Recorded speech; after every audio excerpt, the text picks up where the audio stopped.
Hi, friends. I'm Emily Lay, and you're listening to the Simplified podcast. If you're looking for a new way of living that helps you do less in order to enjoy more of your life, you've come to the right place. We're going to spend the next few minutes thinking through different ways you can automate the complicated parts of life so you can focus on what truly matters most. Today, we are going to talk about all things moving, and it got me thinking, do you have a place where you keep your family's important documents or your home's maintenance schedule or even your family budget? Listen, this stuff is easier to keep track of if it's all in one place, which is why we created the Home Base Binder. It's the ultimate home management binder and the perfect place to keep track of home, family, and everything in between. We've got tons of pages already printed for you to fill out with important information, or you can simply slip your own pages in and call it a day. You can get your Home Base Binder kit along with free printables at emilylay.com. Do you remember the first time you moved? Maybe your parents bought a new house when you were a kid, and you were super pumped to get your very own room for the first time. Or maybe you were going off to college and threw everything you owned into your Dodge Neon and drove away from your childhood home. Maybe you've moved a lot since that first time. I know I have. I did it just a few years ago too. I moved back to my hometown of Pensacola, Florida, a place that's held my heart since I was a little girl. No matter where you're coming from or where you're going, moving offers us something we all need every now and again, a fresh start. Even if we're not looking for a big change, sometimes fresh walls and a change of scenery can change us for the better. A new space can help us move into the next season of our lives and put us on the path toward exploring new people and places and ideas. But let's also be real, moving is kind of a pain. You have to find a new place to live and figure out how you and your stuff are going to get there. And then you've got to find boxes for the 16 million pairs of shoes you shoved in the back of the closet over the years. It's a lot. And if you're doing all of this with little ones, I've been there and I'm saying a prayer for you. But you know what? With all of the organizing, boxing, shipping, and relocating you're doing, there is an opportunity here to refresh how you're living. With all the real and figurative dust you're kicking up, you can decide what stays, what goes, and how you want to organize your life as you set up your new space. But first, let's talk about getting your stuff from here to there. Let's talk about how we can simplify moving.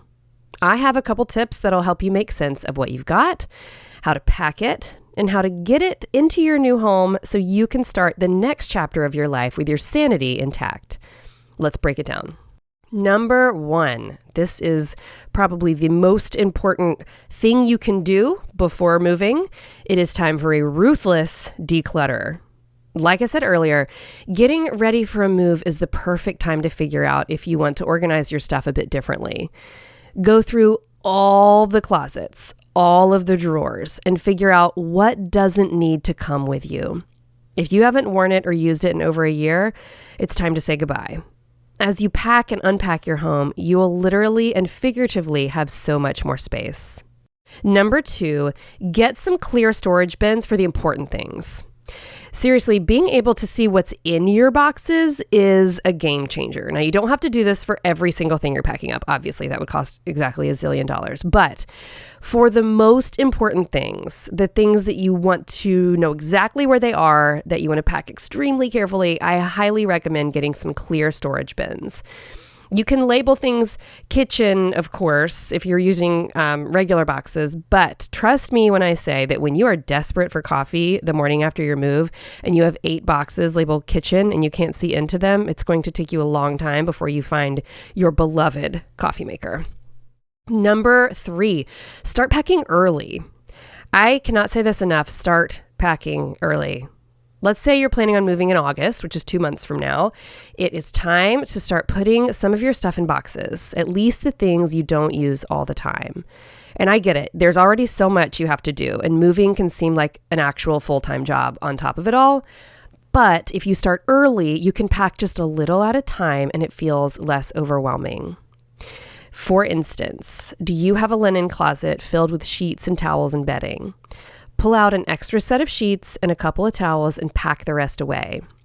You may have to do an extra load of laundry here and there, but every time you open up your linen closet, you will be relieved to know that most everything is packed. The same goes for holiday decorations, out-of-season clothes, and the good dishes. Number 4, schedule utilities, mail, and more for your new house. Yes, you can set these things up in advance. Believe it or not, settling into your new house actually begins at your old house.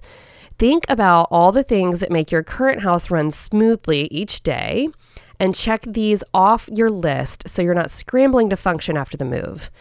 I suggest that you schedule disconnect and reconnect dates for all of your utilities like electricity, water, and internet. Nail down your new trash and recycling pickup situation.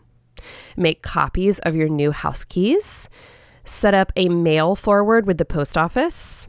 And make a list of all the places where you will need to change your address, like credit cards, bank accounts, other online accounts, so that making the change will be super simple after you move. Number 5, pack smart. Starting early helps this a whole lot. These are 3 of the best tricks to keep in mind as you move. Pack heavy items in small containers. If you have a bunch of books or heavy toys, don't put them all in one big container or box and call it a day. Smaller boxes may mean more trips, but they'll save everyone a backache later.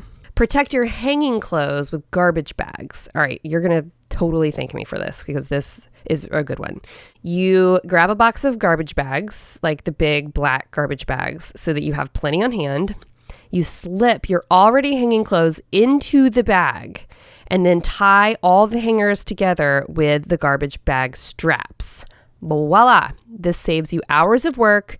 You don't have to pack your clothes, and they're nice and protected. You're welcome. Next, know where all of your cleaning supplies are. Whether that means packing them last or dedicating one of your clear bins to them, make sure your cleaning supplies are handy as you tidy up your old place and scrub the new one. I think with any move, this is key.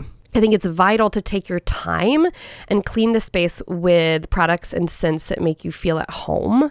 And when you get to the new place, start burning a candle or using the good soap that you love. There is actually a lot of science behind the correlation of scent and comfort, and it's amazing. I will post a link in the show notes to a fascinating article in Forbes about this so you can read more about it. But since we're on the topic of scents and candles, I want to tell you about a couple things. Number 1, look up Pura. It's amazing. It's this thing you plug into the wall and it makes your house smell good, and you can actually have it on a timer. And they have lots of very fancy scents to choose from some really cool brands like LAFCO. They even have the really good smelling blue candle that you find at Anthropology. They even have that scent, the volcano scent. Also, my favorite candle ever. It's super pricey, but it burns really slowly, so it's worth it. It's a LAFCO marine candle. Highly recommend that.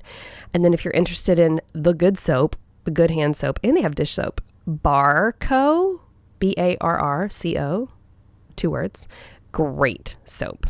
Even Brian Lay has made comments on how much he loves that soap. Back to moving. Number 6, make a moving day plan. There's always a ton going on when the big day comes, people rushing, boxes flying, little ones to keep an eye on. Calm your nerves by making an hour-by-hour breakdown of who is doing what. It's almost like assigning work shifts. Hint, this is easy with a Simplified planner or a Google Calendar. And because it's life, not everything will go according to plan. That's okay. With so many logistics to keep track of, having a roadmap of what's going on will keep you on target and breathing a little easier. 2 pro tips from someone who moved with tiny children multiple times. Get a babysitter or send your kids off to a friend's house. Having them out of the way is just super helpful with so many moving pieces. Also plan for lunch that day.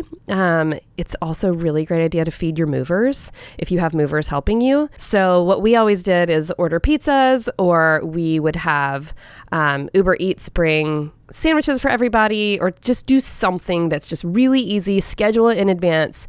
That way you're not hangry, and it's also a nice way to love on anybody who's helping you. Number 7, pack a bag of essentials for each family member. There is nothing worse than being totally exhausted from moving all day and then diving through tons of boxes to find your little guy's monkey that he can't sleep without. I speak from experience. Make sure each family member has a bag of clothes and toiletries to get them through the first few days post-move when you know where nothing is.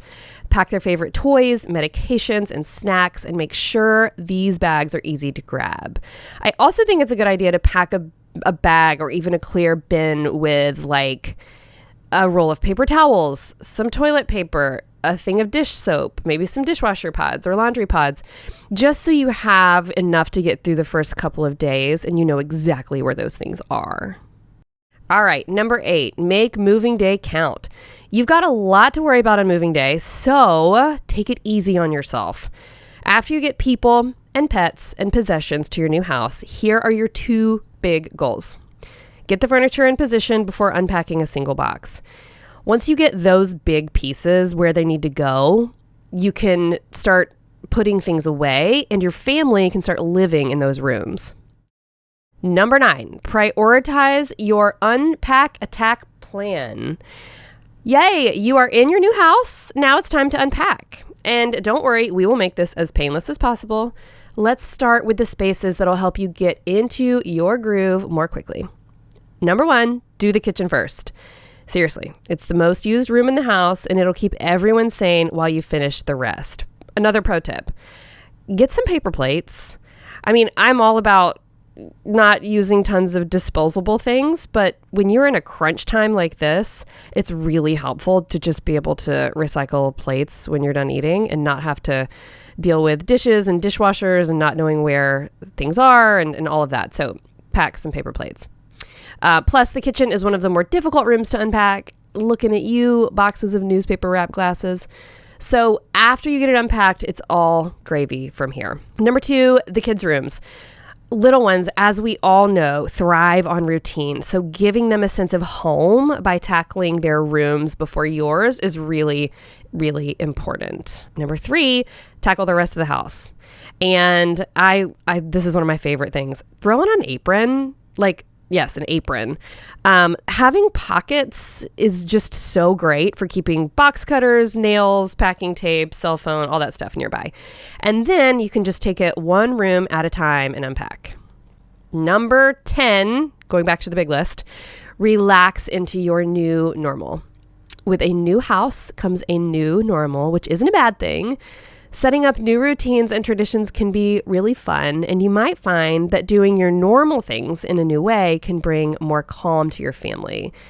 And as you get settled in your new home, look for opportunities to make the new seem like fun.